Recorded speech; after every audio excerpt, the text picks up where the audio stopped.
righty. And hello, my dears.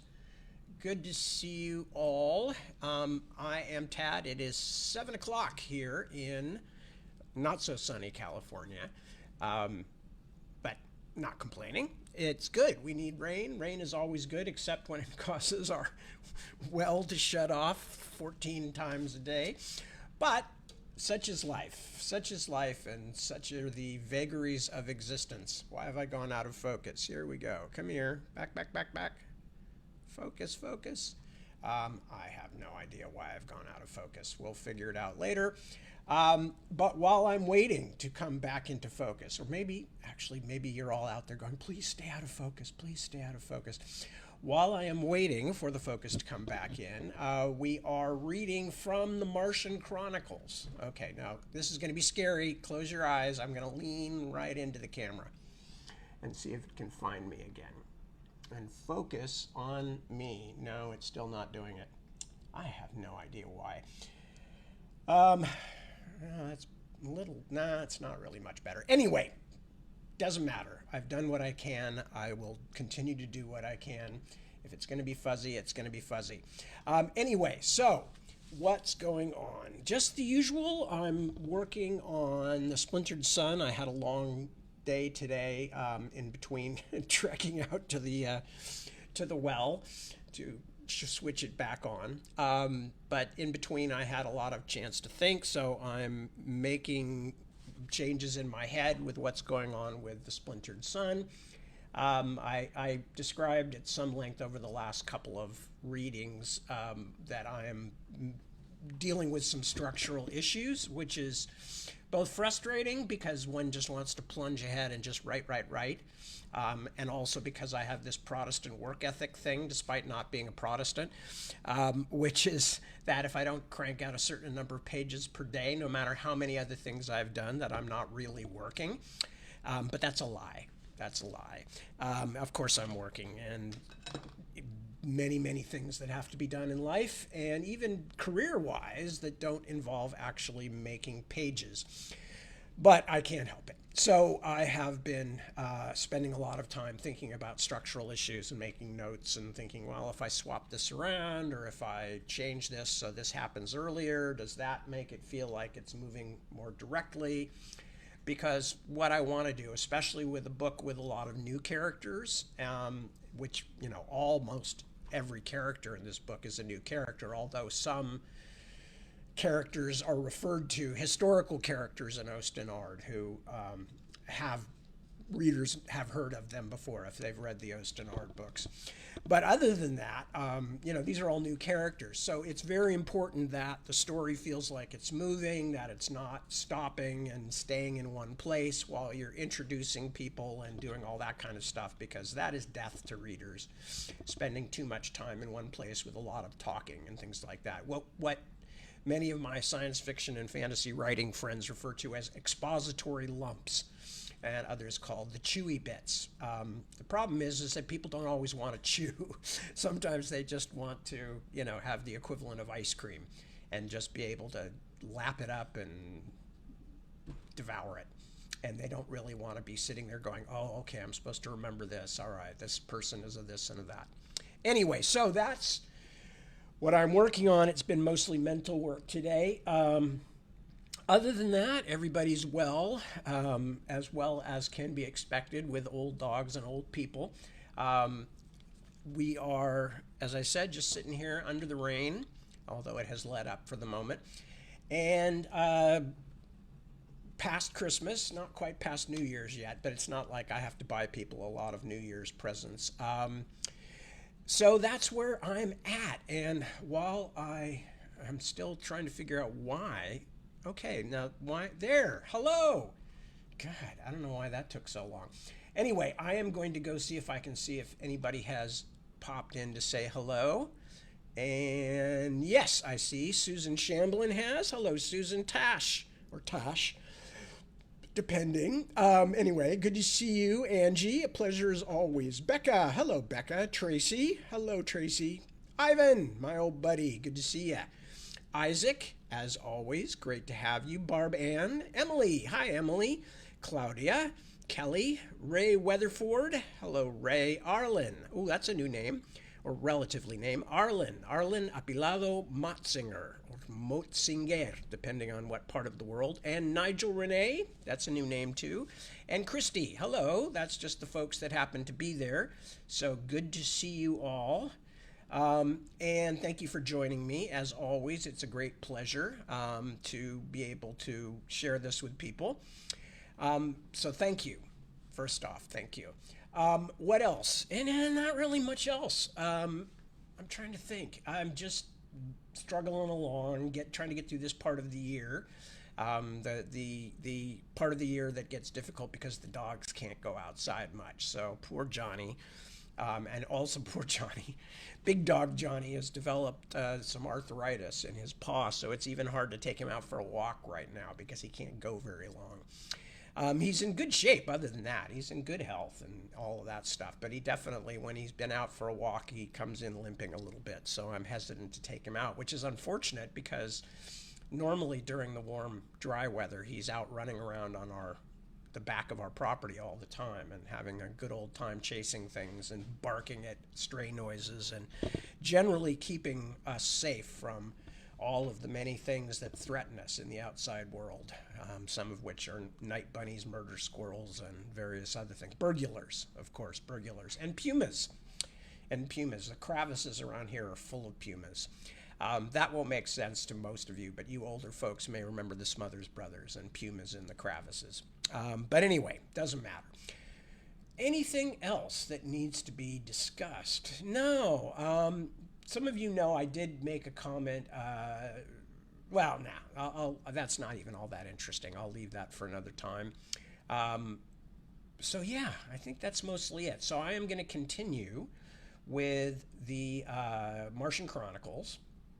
We are reading one of the stories that always sticks in my brain tonight, which is called Usher II. And the as I was saying, as I was finishing up the reading last night, because I had a little extra time at the end, as I was saying then,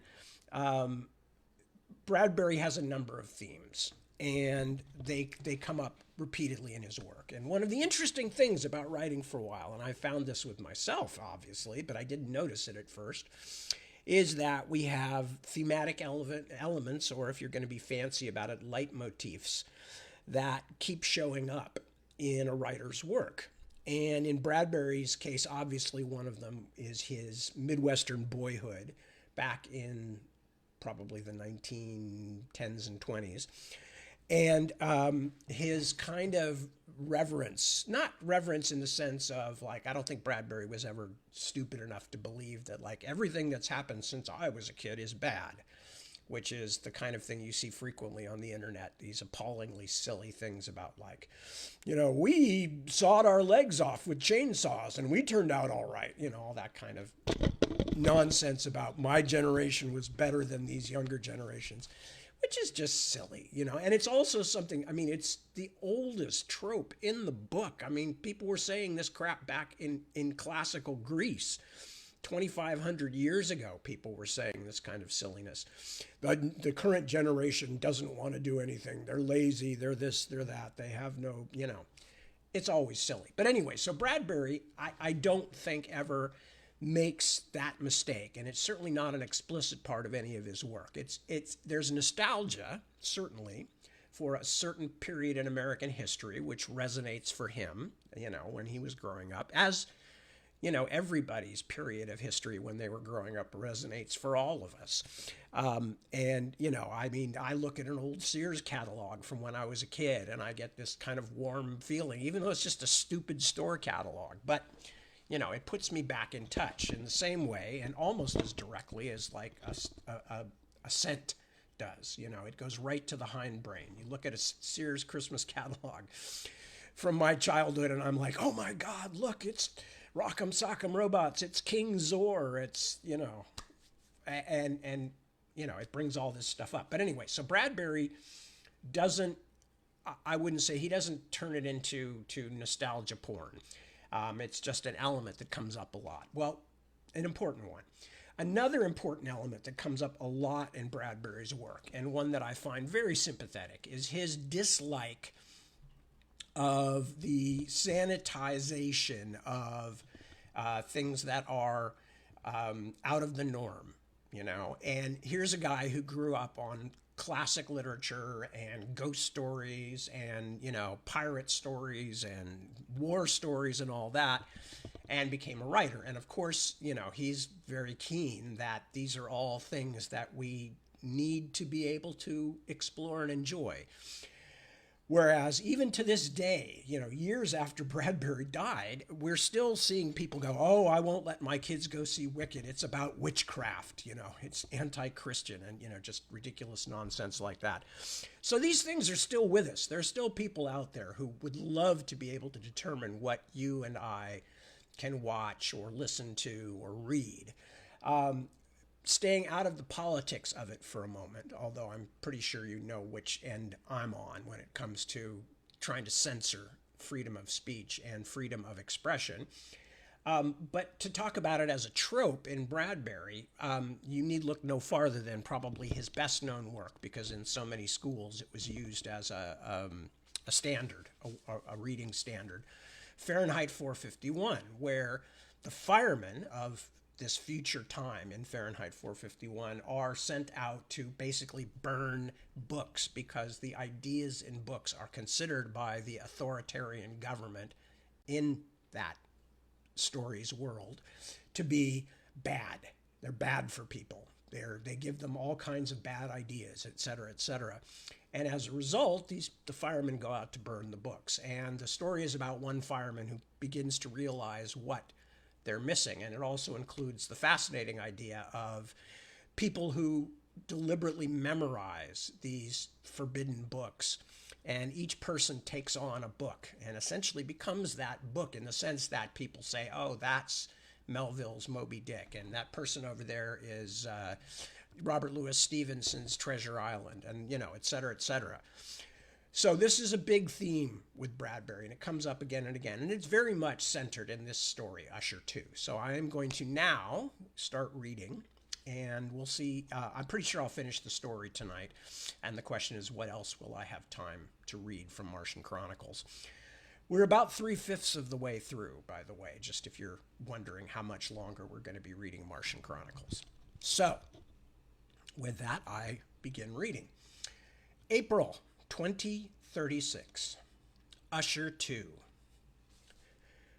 During the whole of a dull, dark, and soundless day in the autumn of the year, when the clouds hung oppressively low in the heavens, I had been passing alone, on horseback, through a singularly dreary tract of country, and at length found myself, as the shades of evening drew on, within view of the melancholy house of Usher. Mr. William Stendhal paused in his quotation. There, upon a low black hill, stood the house, its cornerstone bearing the inscription 2036 A.D. Mr. Bigelow, the architect, said, "It's completed. Here's the key, Mr. Stendhal." The two men stood together silently in the quiet autumn afternoon. Blueprints rustled on the raven grass at their feet. "The house of Usher," said Mr. Stendhal with pleasure. "Planned, built, bought, paid for. Wouldn't Mr. Poe be delighted?" Mr. Bigelow squinted. "Is it everything you wanted, sir?" "Yes." "Is the color right? Is it desolate and terrible?" "Very desolate, very terrible." "The walls are bleak?"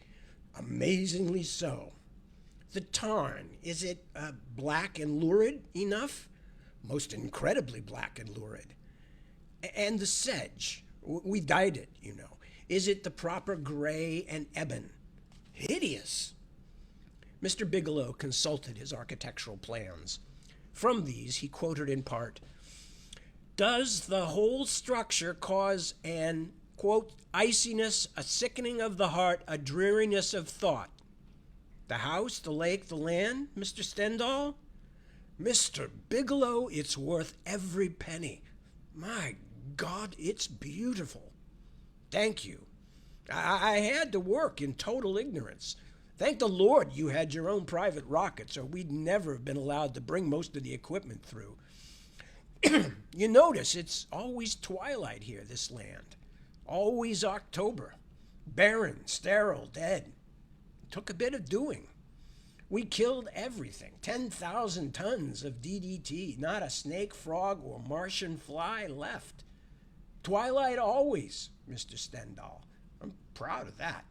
There are machines hidden which blot out the sun. It's always properly dreary. Stendhal drank it in. The dreariness, the oppression, the fetid vapors, the whole atmosphere, so delicately contrived and fitted. And that house, that crumbling horror, that evil lake, the fungi, the extensive decay. Plastic or otherwise, who could guess? He looked at the autumn sky. Somewhere above, beyond, far off, was the sun. Somewhere it was the month of April on the planet Mars, a yellow month with a blue sky. Somewhere above, the rockets burned down to civilize a beautifully dead planet. Somewhere above, the rockets burned down to civilize a beautifully dead planet. The sound of their screaming passage was muffled by this dim, soundproofed world, this ancient autumn world. Now that my job's done, said Mr. Bigelow uneasily, I feel free to ask what you're going to do with all this. With Usher? Haven't you guessed? No. Does the name Usher mean nothing to you? Nothing. Well, what about this name, Edgar Allan Poe? Mr. Bigelow shook his head. Of course. Stendhal snorted delicately, a combination of dismay and contempt. How could I expect you to know blessed Mr. Poe? He died a long while ago, before Lincoln. All of his books were burned in the Great Fire. That's 30 years ago, 2006.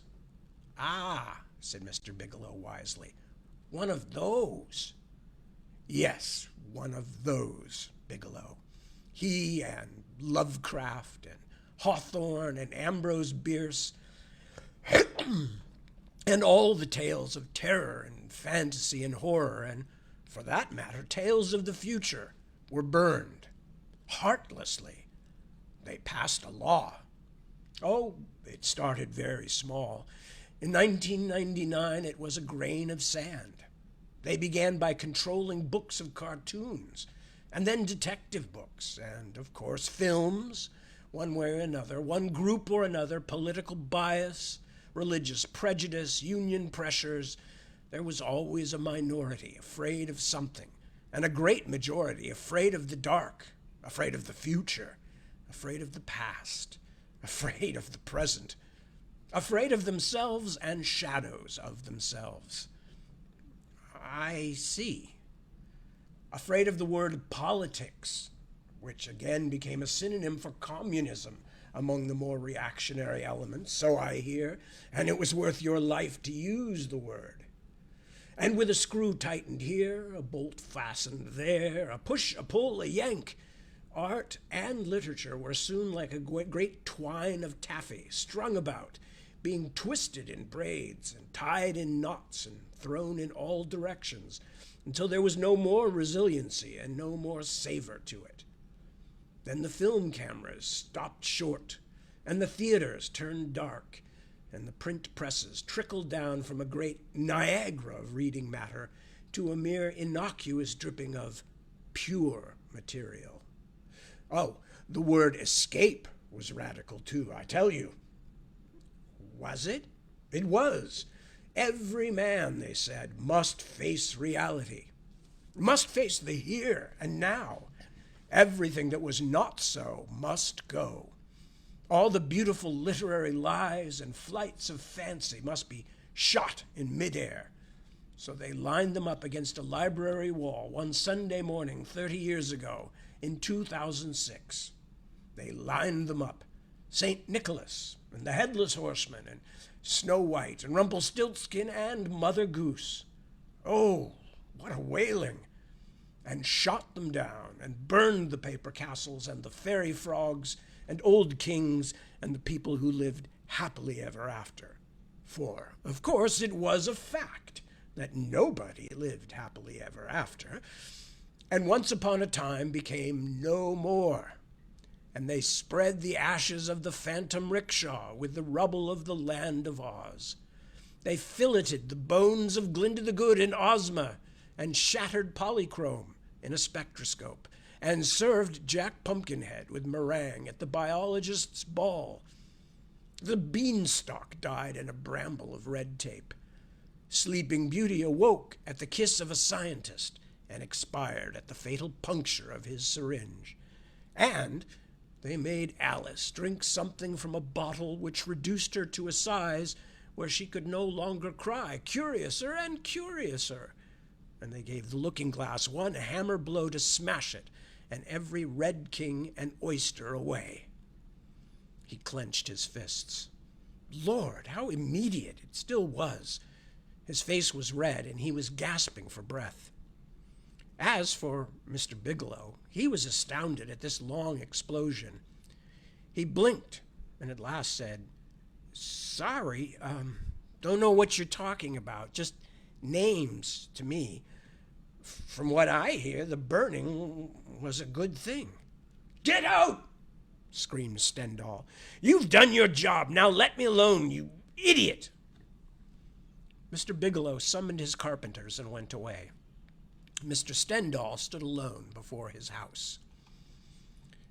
"Listen here," he said to the unseen rockets. "I came to Mars to get away from you clean-minded people, but you're flocking in thicker every day, like flies to offal. So I'm going to show you. I'm going to teach you a fine lesson for what you did to Mr. Poe on Earth. As of this day, beware. The house of Usher is open for business." He pushed a fist at the sky. The rocket landed. A man stepped out, jauntily. He glanced at the house, and his gray eyes were displeased and vexed. He strode across the moat to confront the small man there. "Your name's Stendhal?" "Yes."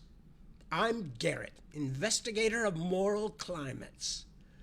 "So you finally got to Mars, you moral climate people. I wondered when you'd appear." "We arrived last week. We'll soon have things as neat and tidy as Earth." The man waved an identification card irritably toward the house. "Suppose you tell me about that place, Stendhal." "It's a haunted castle, if you like." "I don't like, Stendhal. I don't like. The sound of that word, haunted." "Simple enough. In this year of our Lord, 2036, I have built a mechanical sanctuary. In it, copper bats fly on electronic beams. Brass rats scuttle in plastic cellars. Robot skeletons dance. Robot vampires, harlequins, wolves, and white phantoms compounded of chemical and ingenuity live here." "That's what I was afraid of," said Garrett, smiling quietly. "I'm afraid we're going to have to tear your place down." "I knew you'd come out as soon as you discovered what went on." "I'd have come sooner, but we at Moral Climates wanted to be sure of your intentions before we moved in. We can have the dismantlers and burning crew here by supper. By midnight, your place will be razed to the cellar.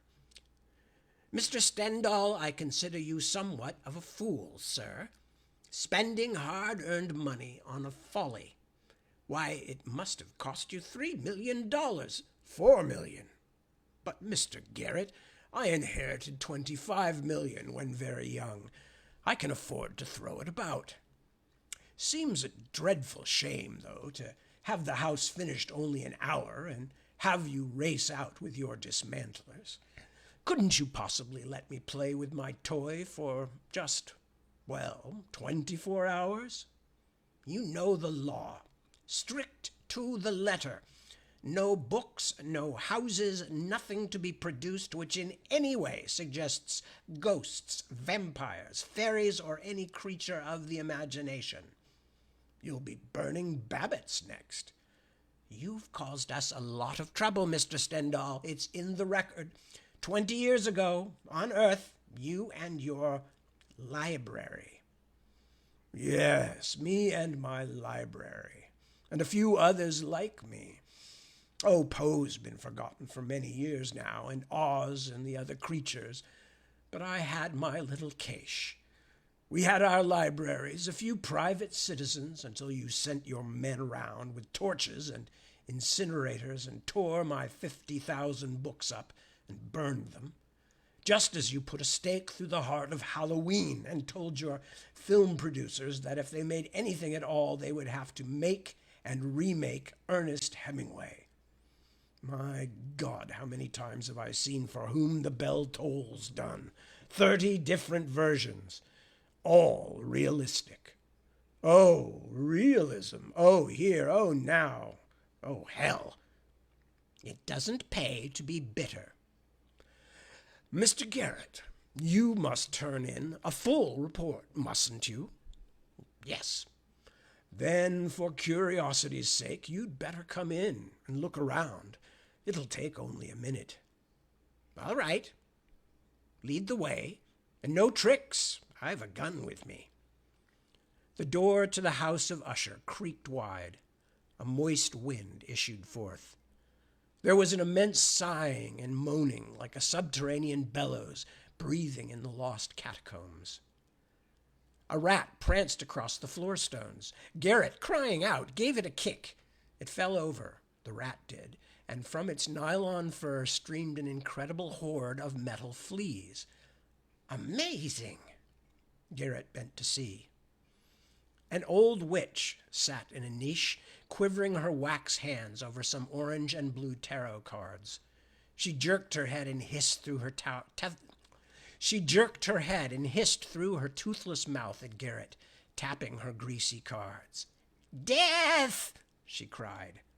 "Now, that's the sort of thing I mean," said Garrett. "Deplorable." "I'll let you burn her personally." "Will you really?" Garrett was pleased. Then he frowned. "I must say you're taking this all so well." It was just enough. Just to be able to create this place. To be able to say I did it. To say I nurtured a medieval atmosphere in a modern, incredulous world. "I've a somewhat reluctant admiration for your genius myself, sir." Garrett watched a mist drift by, whispering and whispering, shaped like a beautiful and nebulous woman. Down a moist corridor, a machine whirled. Like the stuff from a cotton candy centrifuge, mists sprang up and floated, murmuring in the silent halls.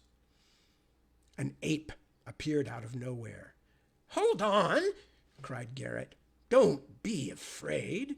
Stendhal tapped the animal's black chest. "A robot. Copper skeleton and all. Like the witch. See?"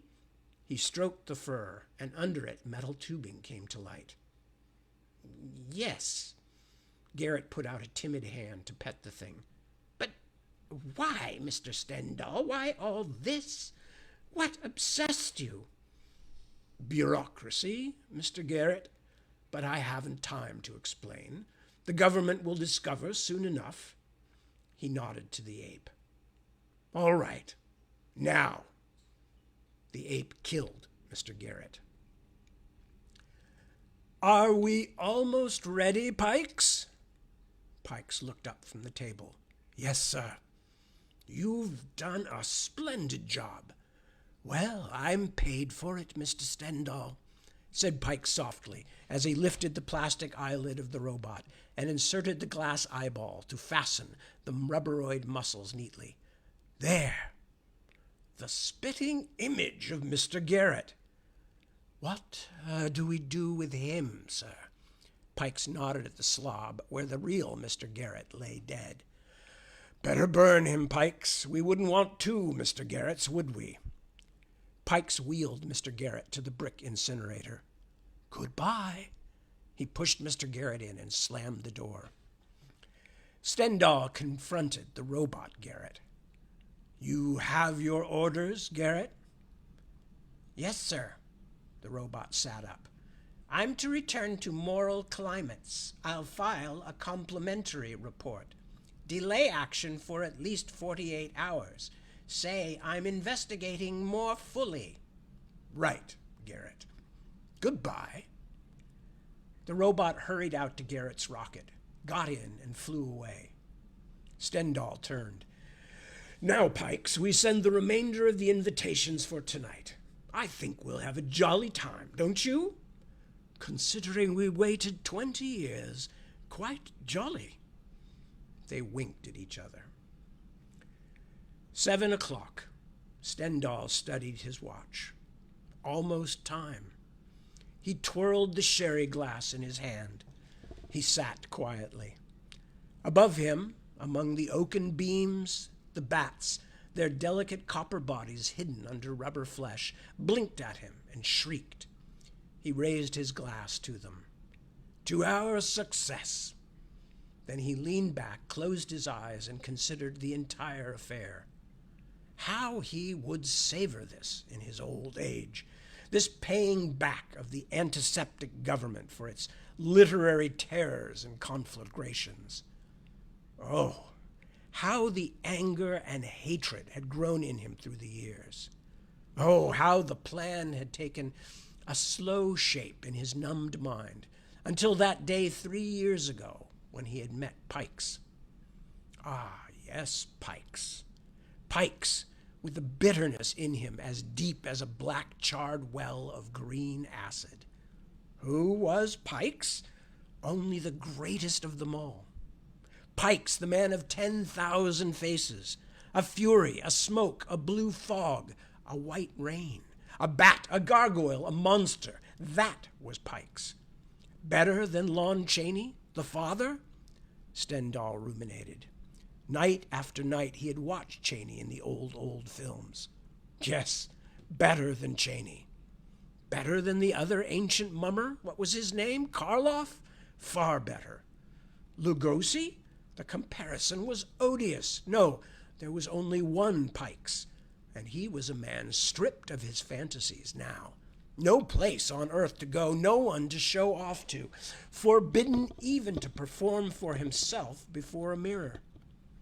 Poor, impossible, defeated Pikes. How must it have felt, Pikes, the night they seized your films like entrails yanked from the camera, out of your guts, clutching them in coils and wads to stuff them up a stove to burn away? Did it feel as bad as having some 50,000 books annihilated with no recompense? Yes. Yes. Stendhal felt his hands grow cold with senseless anger. So what more natural than they would one day talk over endless coffee pots into innumerable midnights, and out of all the talk and the bitter brewings would come the house of Usher.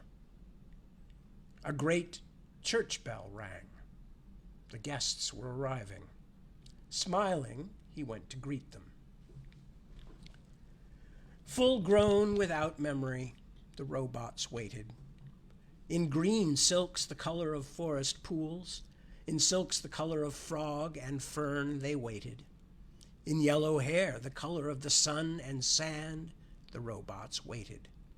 Oiled, with tube bones cut from bronze and sunk in gelatin, the robots lay. In coffins, for the not dead and not alive, in planked boxes, the metronomes waited to be set in motion. There was a smell of lubrication and lathed brass. There was a silence of the tomb yard. Sexed but sexless, the robots. Named but unnamed, and borrowing from humans everything but humanity.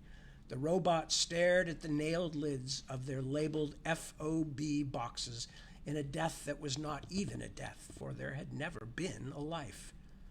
And now there was a vast screaming of yanked nails. Now there was a lifting of lids.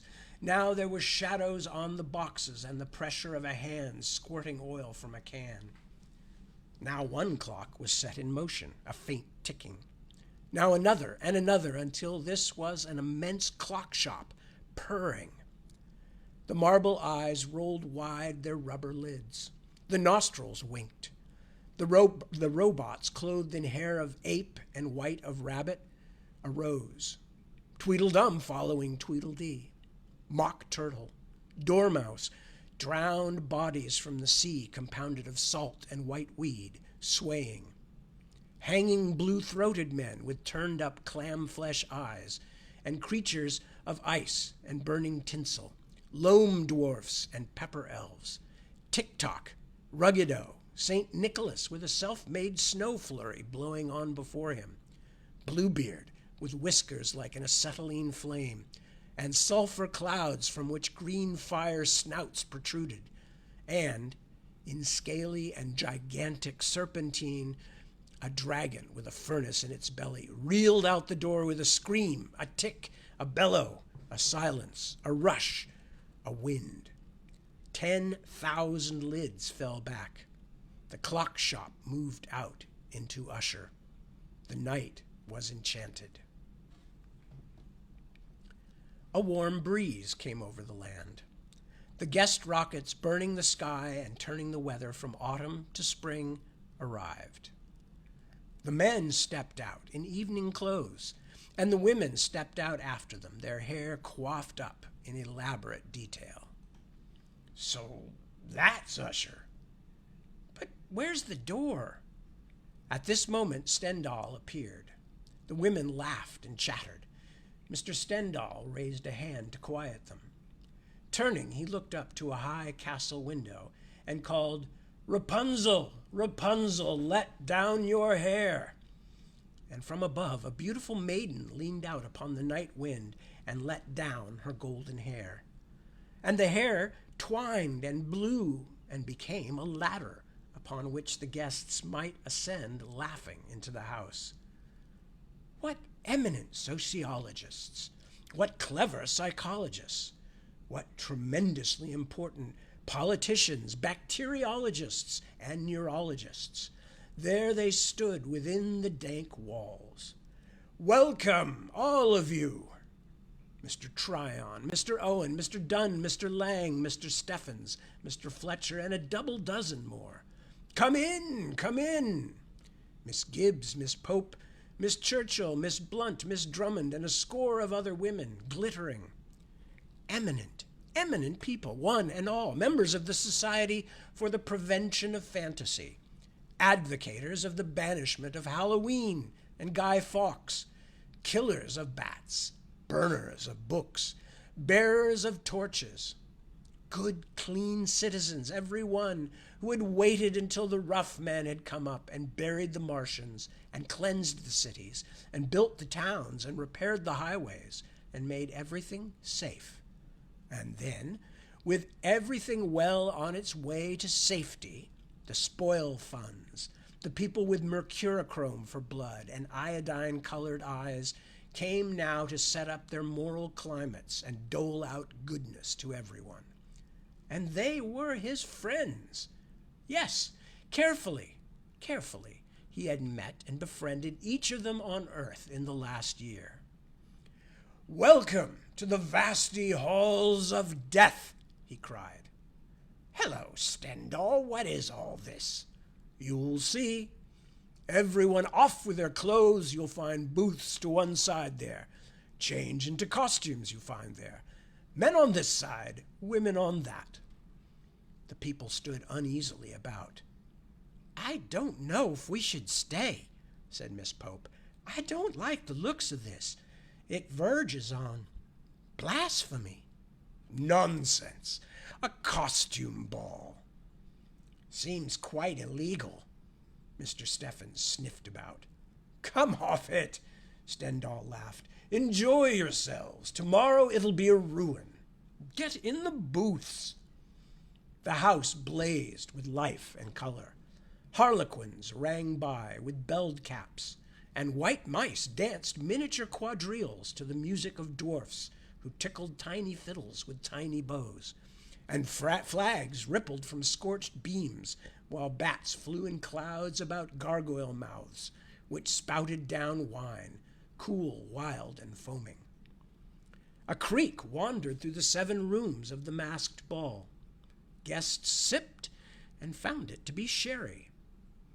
Guests poured from the booths, transformed from one age into another, their faces covered with dominoes, the very act of putting on a mask, revoking all their licenses to pick a quarrel with fantasy and horror. The women swept about in red gowns, laughing. The men danced them attendance. And on the walls were shadows with no people to throw them, and here or there were mirrors in which no image showed. "All of us vampires?" laughed Mr. Fletcher. "Dead?"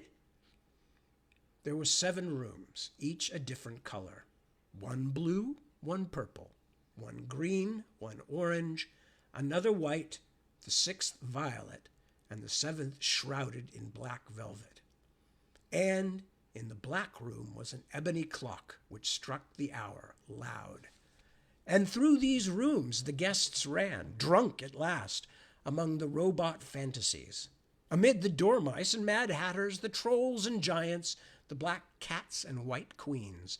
And under their dancing feet the floor gave off the massive pumping beat of a hidden and telltale heart. "Mr. Stendhal," a whisper. "Mr. Stendhal?" A monster with the face of death stood at his elbow. It was Pikes. "I must see you alone." "What is it?" "Here." Pikes held out a skeleton hand. In it were a few half-melted, charred wheels, nuts, cogs, bolts.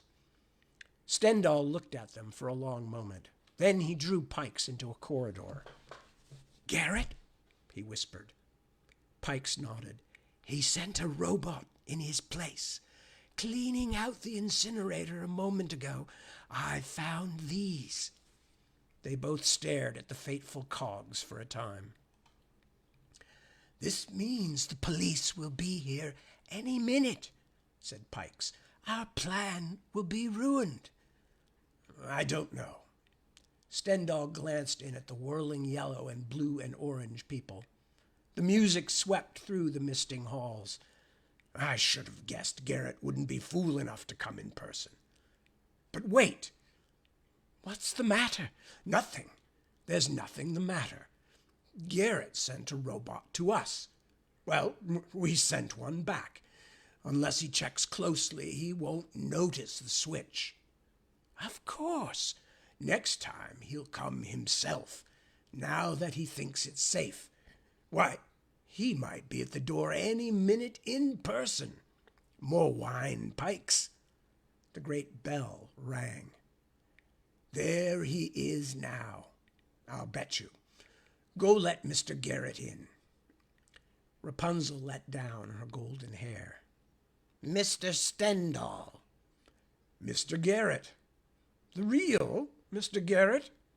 "The same." Garrett eyed the dank walls and the whirling people. "I thought I'd better come see for myself. You can't depend on robots. Other people's robots especially. I also took the precaution of summoning the dismantlers. They'll be here in 1 hour to knock the props out from under this horrible place." Stendhal bowed. "Thanks for telling me." He waved his hand. "In the meantime, you might as well enjoy this. Little wine?" "No, thank you." "What's going on? How low can a man sink?" "See for yourself, Mr. Garrett." "Murder," said Mr. Garrett. "Murder most foul," said Stendhal. A woman screamed. Miss Pope ran up, her face the color of a cheese. "The most horrible thing just happened. I saw Miss Blunt strangled by an ape and stuffed up a chimney." They looked and saw the long yellow hair trailing down the flue. Garrett cried out. "Horrid!" sobbed Miss Pope, and then ceased crying.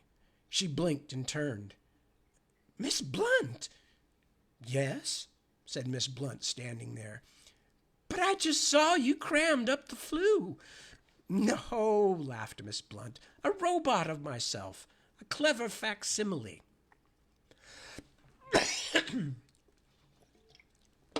But, don't cry, darling. I'm quite all right. Let me look at myself. Well, so there I am, up the chimney, like you said. Isn't that funny? Miss Blunt walked away, laughing. Have a drink, Garrett? I believe I will. That unnerved me. My God, what a place. This does deserve tearing down. For a moment there. Garrett drank. Another scream. Mr. Steffens, borne upon the shoulders of 4 white rabbits, was carried down a flight of stairs which magically appeared in the floor. Into a pit went Mr. Steffens, where, bound and tied, he was left to face the advancing razor steel of a great pendulum, which now whirled down, closer and closer to his outraged body. Is that me down there? Said Mr. Steffens, appearing at Garrett's elbow. He bent over the pit. How strange! How odd to see yourself die! The pendulum made a final stroke. How realistic, said Mr. Steffens, turning away. Another drink, Mr. Garrett. Yes, please. It won't be long. The dismantlers will be here. Thank God. And for a third time, a scream. What now? Said Garrett apprehensively. It's my turn, said Miss Drummond. Look! And a second Miss Drummond, shrieking, was nailed into a coffin and thrust into the raw earth under the floor. Why, I remember that, gasped the investigator of moral climates. From the old forbidden books, the premature burial and the others, the pit, the pendulum, and the ape, the chimney, the murders in the Rue Morgue. In a book I burned, yes. Another drink, Garrett. Here, hold your glass steady. My lord, you have an imagination, haven't you? They stood and watched 5 others die, one in the mouth of a dragon, the others thrown off into the black tarn, sinking and vanishing. Would you like to see what we have planned for you? Asked Stendhal. Certainly, said Garrett. What's the difference? We'll blow the whole damn thing up anyway. You're nasty. Come along, then. This way. And he led Garrett down into the floor, through numerous passages, and down again upon the spiral stairs into the earth, into the catacombs. What do you want to show me down here? Said Garrett. Yourself killed. A duplicate? Yes, and also something else. What? The Amontillado, said Stendhal, going ahead with a blazing lantern which he held high. Skeletons froze half out of coffin lids. Garrett held his hand to his nose, his face disgusted. The what? Haven't you ever heard of the Amontillado?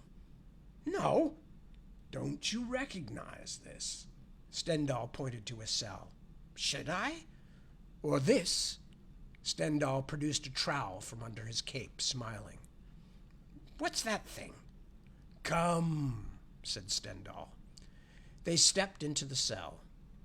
In the dark, Stendhal affixed the chains to the half-drunken man. For God's sake, what are you doing? Shouted Garrett, rattling about. I'm being ironic.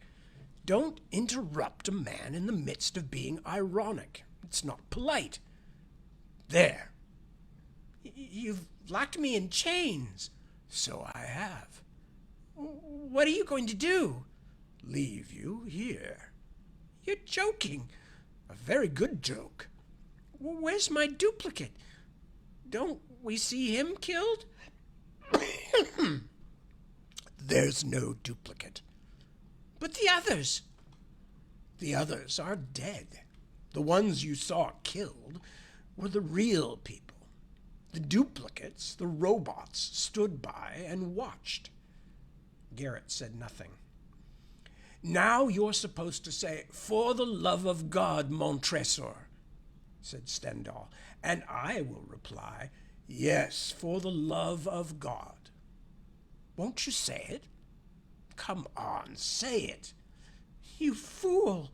Must I coax you? Say it. Say, for the love of God, Montresor. I won't. You idiot. Get me out of here. He was sober now. Here, put this on. Stendhal tossed in something that belled and rang. What is it? A cap and bells. Put it on, and I might let you out. Stendhal, put it on, I said. Garrett obeyed. The bells tinkled. Don't you have a feeling that this has all happened before? Inquired Stendhal, setting to work with trowel and mortar and brick now. What are you doing? Walling you in. Here's one row. Here's another. You're insane.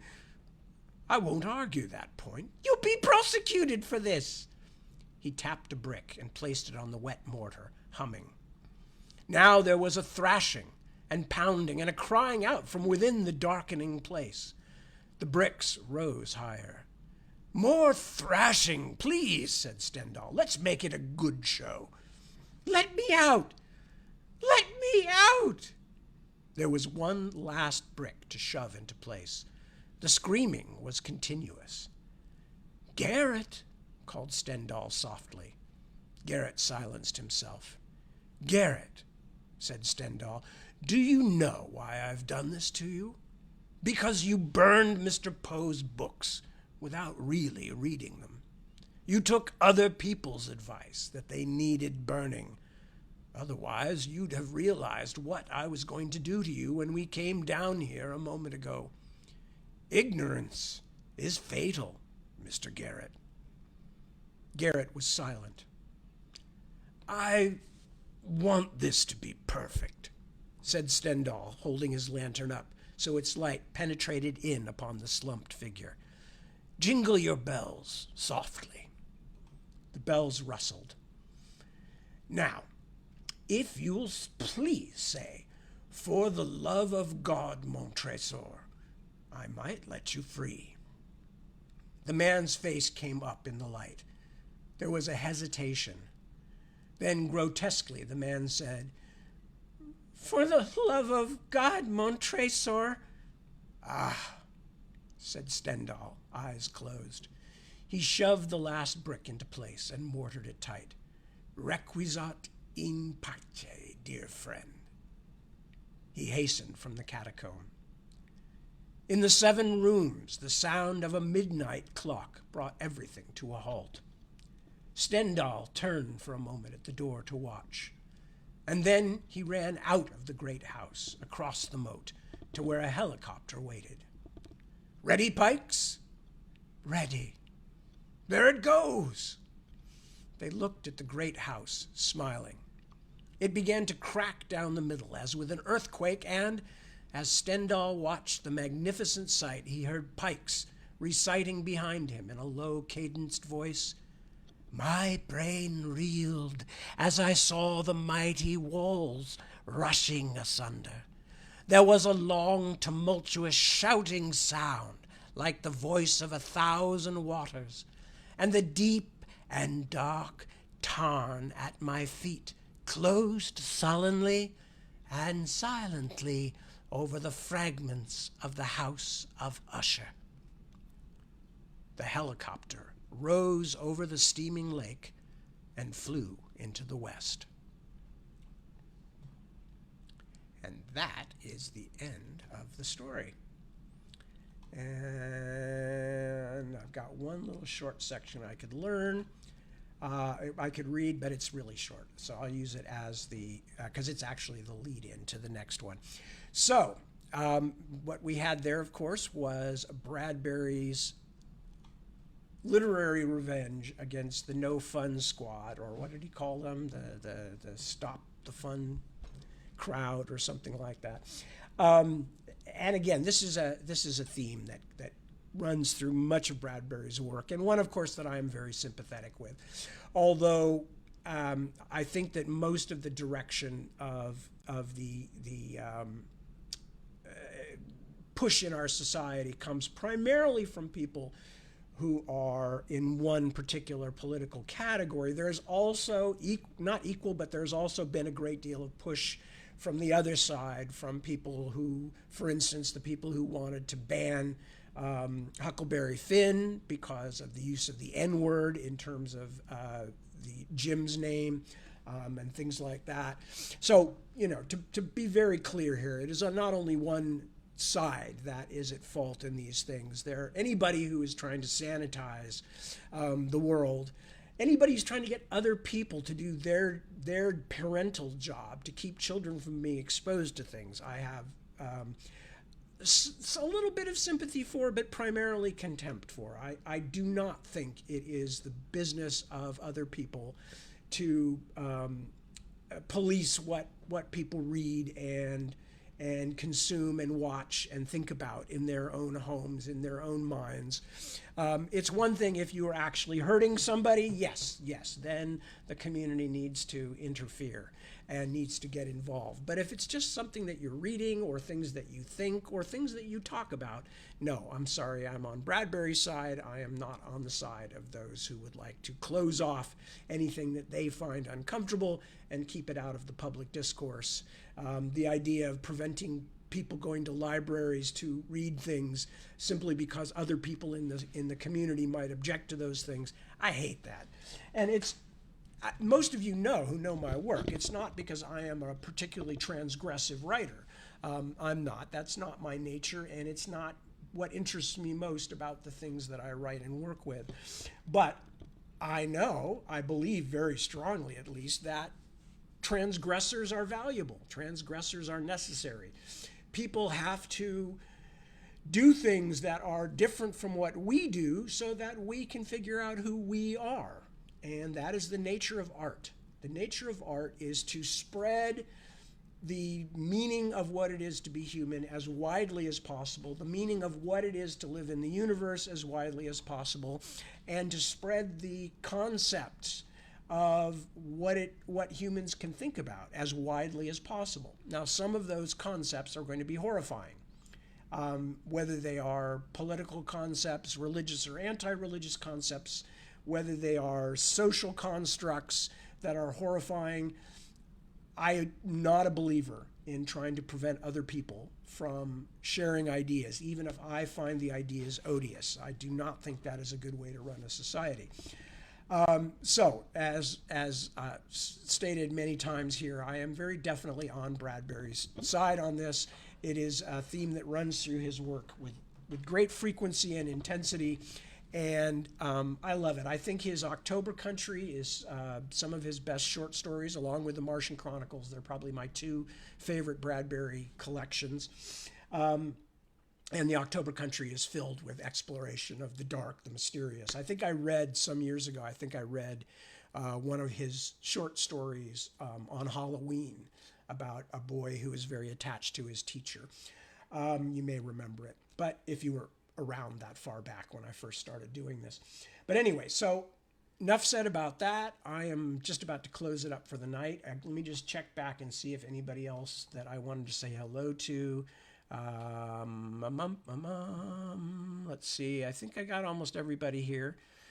Yeah, I believe so. Chris, I don't know if I saw Chris before. And hello, Chris. Good to see you as always. This is Christian Fabricius, who puts these up on YouTube and has been a wonderful supporter. Rick, there's my friend Rick from online. Hello, Rick Mole. How are you? Good to see you. And I think all the rest of you I probably said hello to at one point or another. If I missed you, Michelle Jays, there's a new one. And Krista Magrowski, there's a new one too. Thank you for your kind words. And with that, I will say the same thing back to all of you guys. I hope you're enjoying your winter holidays. I hope you have a splendid New Year's Eve and New Year's Day. But even more importantly, I hope you have a good, safe, and happy next year. If you spend some of it with me, I will be delighted. If you don't, I still hope that you have a really good next year coming up. I hope we all do. And so, With that, I say, take good care of yourselves, take good care of your loved ones and your close friends and your friends, and help out people when you can, because you never can tell who needs it. People are not always good at asking for help. With that, I say peace. I say thank you once again for joining me. I will be continuing with the Martian Chronicles next weekend. And until then, I say ciao, bambini. Ciao, ragazzi. Nice to see you all. See you soon. Be well.